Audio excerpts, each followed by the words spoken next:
11th edition is coming. And if you've been following this channel from the beginning, you know that I started my 40k journey making pretty much every mistake you can make. The wrong armies, wrong purchases, spending more money than I care to admit on models that I ended up not enjoying. I look at 10th edition like my learning edition. I learned how to actually play this game, I learned what kind of player I am, I learned what armies suit my playstyle, and I learned a lot about myself as a hobbyist along the way. Some of those lessons were expensive. Some of them were very frustrating, but all of them were necessary. And now 11th edition is on the horizon. Rumors are pointing at a June release. And for the first time since I got into the hobby, I actually feel like I'm going into a new edition with a real plan. Not just buying whatever looks cool and hoping for the best. An actual roadmap of what I want to achieve, what armies I want to build, where I want to take my competitive game, and where I want to take this channel. So today I would like to share all that with you. My goals for 11th edition. Hobby goals, competitive goals, army goals, and channel goals. All of it. Consider this my public accountability post. You can check back at the end of 11th edition and hold me to every single thing I'm about to say. So, let's get into it. Let's start with the competitive, because honestly, this is what I'm most excited about getting into with 11th. Throughout all of 10th edition, I've been playing shooting armies. The way I've been playing Necrons is fundamentally a shooting army. Lots of long-range firepower, the reanimation protocols keeps your units on the board, and a very calculated approach to the game. And I've genuinely enjoyed that playstyle. It suits how I think about the game. But 11th edition is shaking things up in a way that I think is going to change how the entire meta plays out. And the two biggest changes for me personally are the rules with engagement range going from 1 inch to 2 inches, and the new obscured shooting rules. Let me explain why those two things matter so much. The engagement range changes sound small on paper, 1 extra inch, but in practice it completely changes how melee armies interact on the board. Right now, if you want to screen out a melee unit, you can place your own models just 1 inch away. With the 2 inch engagement range, that screen is much harder to maintain. Melee units have more room to work with, and more ways to get into contact with what they're targeting. And then there's the obscured shooting rules. Units that are in cover and obscured from the shooter now have a worse chance of being hit, which means parking your army in the open and just shooting across the table is going to be less reliable than it was in 10th. You're going to need that move up, get into positions, play the board more actively. And melee armies love that environment because they want to close that gap anyway. What all that means for me is that 11th edition feels like it's going to reward a more aggressive mobile playstyle. And that's actually really exciting because it pushes me out of my comfort zone as a player. I've leaned on shooting my entire 10th edition journey. Now the game is telling me to think differently. So competitively, my goal for 11th edition is twofold. First, I want to actually get into tournaments. I've been putting it off all of 10th, always finding a reason not to commit. That is going to change in 11th. There are plenty of tournaments happening locally, and I'm going in, nervous or not. Second, I want to start playing in a league and not just casually showing up. I want to track my results, learn from every game, and genuinely develop as a competitive player over the course of this edition, win or lose. I want to come out the other side of 11th as a significantly better player than I'm going in. Now here's something I haven't really talked about on this channel yet. When I was building my Necron army, I mentioned that Custodes were the other army I seriously considered. I decided against them at the time because they were too punishing for a newer player. Too elite, too little margin for error. What I didn't mention is that somewhere along the way, I actually acquired around 2,000 points of Custodes anyway.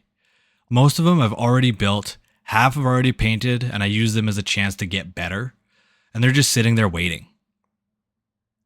So when I say Custodes are my second army for 11th edition, I'm not starting from scratch. The investment is already made. Now it's just about getting the models painted and getting them on the table. And the timing couldn't be better. Everything about 11th edition, the melee changes, the shooting adjustments, the new detachments we covered in that faction focus video is pointing directly at Custodes being in a really strong position. The army I avoided because my playstyle didn't suit them might now be one of the best positioned armies in the new edition. My goal is to have a full 2,000 points built, painted, to at least the 3 colors and based, to be tournament ready before 11th drops or shortly after. I've already proven to myself with the Necrons that I can find a paint scheme that works for my skill level and actually be proud of what I can put on the table. Custodes have been my painting practice project, and they've been coming along better than anything I've painted before. The plan is to run them in a casual league to start, get comfortable with the playstyle, learn how an elite melee army operates, and build that confidence before taking them anywhere more competitive. After spending all of 10th edition as a shooting player, learning to play melee properly is going to be a big challenge, but I'm here for it. Okay, so here's the ambitious part.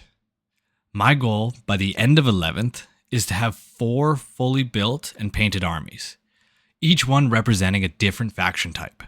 We'll have a Xenos, Imperium, Space Marine, and Chaos. And I want each of them at a minimum of 2,000 points, fully painted and table ready. Now, before anyone says anything, yes, I know. I'm the guy who made a video about not buying too many armies and wasting money. I stand by every word in that video. The difference here is that I'm going to go in with a plan and a purpose, not just grabbing whatever looks cool.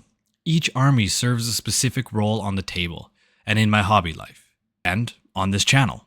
Having 4 armies across from 4 different factions means this channel can cover a much wider range of content. Better focus on various factions, more league games, tournament prep, and whatever Games Workshop drops. I'll have skin in the game across the whole spectrum of this universe. That's good for the channel, and it just keeps things exciting in the hobby. So let me walk you through each one and why I landed on them. Necrons stay as my Xenos army. They're my primary competitive army. They're going nowhere. I've invested too much time learning them. I love playing them. And they're going to get more interesting as 11th develops. Any new models or updates that come out for Necrons in 11th, I'll be picking up and adding to the roster. Custodes cover my Imperium slot. Already owned, half painted. I'm already excited about it, so that one's sorted. Which leaves Space Marines and Chaos. And those 2 decisions took a lot more thought. For Space Marines, I had 3 options, and I was very torn between the 3. It was Dark Angels, Space Wolves, and Blood Angels. And the reason I was torn, because I love all 3 of the themes they represent. The Medieval Knights, the Viking Warriors, and the Gothic Vampires. 3 completely different aesthetics, all of them appealing to me for different reasons. Dark Angels gave me that medieval aesthetic I've always loved. Space Wolves gave me Logan Grimnar. He made my top 10 models list for a reason. And Blood Angels are arguably the best melee Space Marine chapter in the game right now, and they're the poster child coming into 11th edition. So, how did I decide? Well, a few things came together at once. First, I already know I love the medieval aesthetic. It's the same reason Lionel Johnson made my top 10 models list. The Dark Angels look exactly like what I picture when I imagine Space Marines.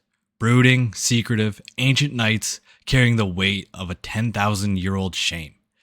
The visual and narrative identity is unmatched in any Space Marine range for me personally.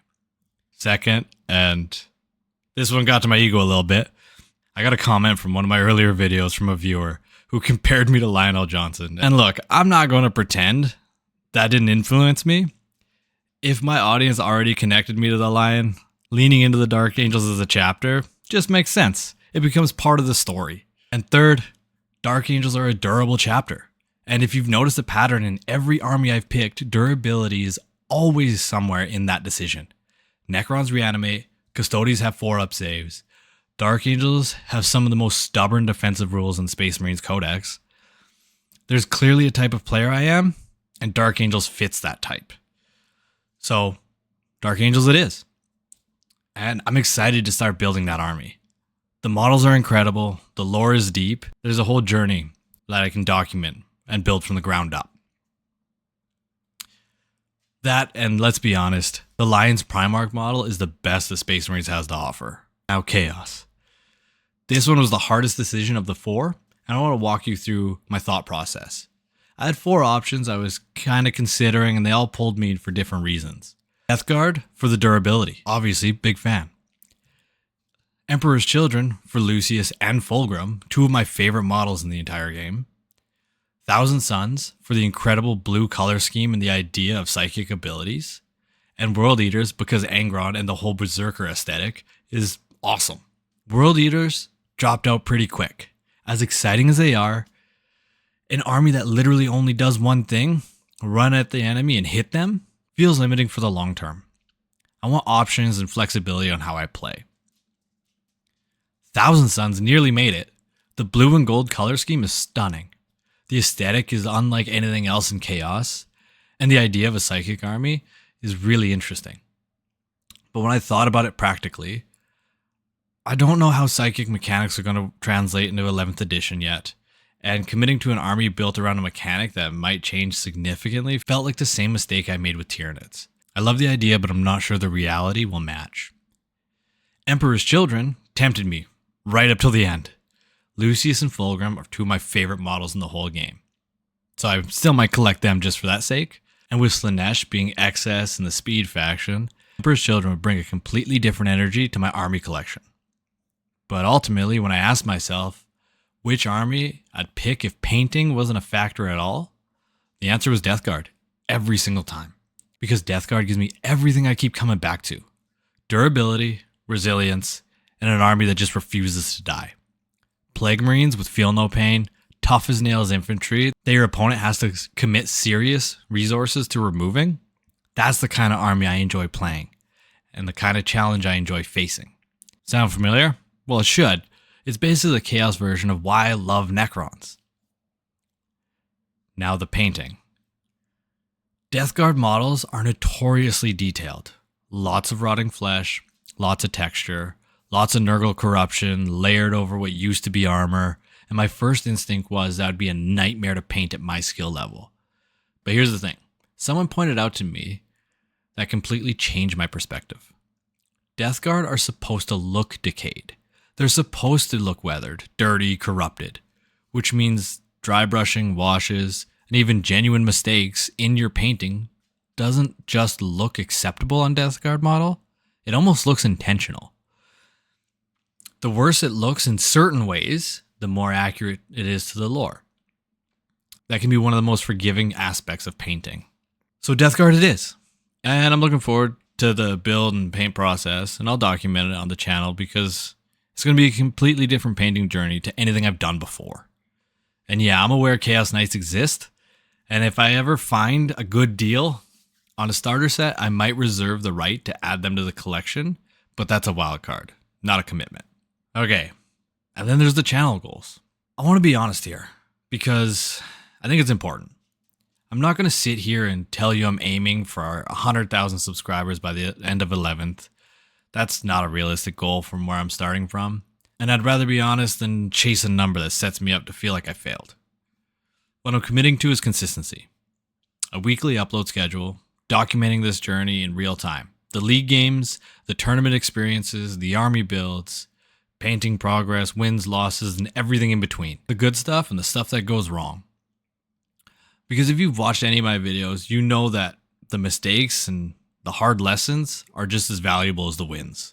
I want to keep covering Warhammer community news as it drops, whether it's faction focuses, new model reveals, or rule changes. Anything that the 40k community is talking about, that content keeps the channel relevant between the more personal videos, and it's stuff that I enjoy making. And longer term, potentially battle reports, proper ones. That's the goal I'm building towards. Filming actual games, breaking them down, showing you the decision making in real time. But to do that, I need a setup that can actually deliver decent quality footage. I have space in my basement, and turning it into a studio is a dream. A dedicated space where I can film games, have proper lighting, make content that looks as good as the armies I'm putting on the table. But that's not happening tomorrow. But by the end of 11th, that's a goal I'm going to try and work towards. The success on the channel makes it whether or not that's going to be a reality or not. And the journey from a guy filming on his phone to a proper hobby studio is content itself. So if you stick around, you're going to get to watch it in real time. So that's the plan. 4 armies: Necrons, Custodes, Dark Angels, and Death Guard. Tournaments, leagues, consistent content, and maybe a basement studio in the future. When I started this channel, I was nervous. Not just about whether anyone would watch, but about putting myself out there at all. Talking to a camera, sharing opinions, being wrong in public. All of it felt like a lot. And honestly, it does still feel that way. But the difference is now I have a plan. I have a purpose and I have an audience that I get to bring along for the ride. And that means more than I expected it to. If you've been here since the beginning, thank you. Genuinely, every view, comment, and subscriber has made this feel real in a way that it didn't when I was just talking to myself about maybe starting a YouTube channel one day. 11th edition is going to be a big one, and I'll be documenting every step of it right here. So drop a comment and tell me your goals for 11th. If you have any new army, competitive goals, hobby projects, whatever it is, I read every single one of them. And if you haven't subscribed yet, now's a great time. This journey is just getting started, and we'll see you in the next one.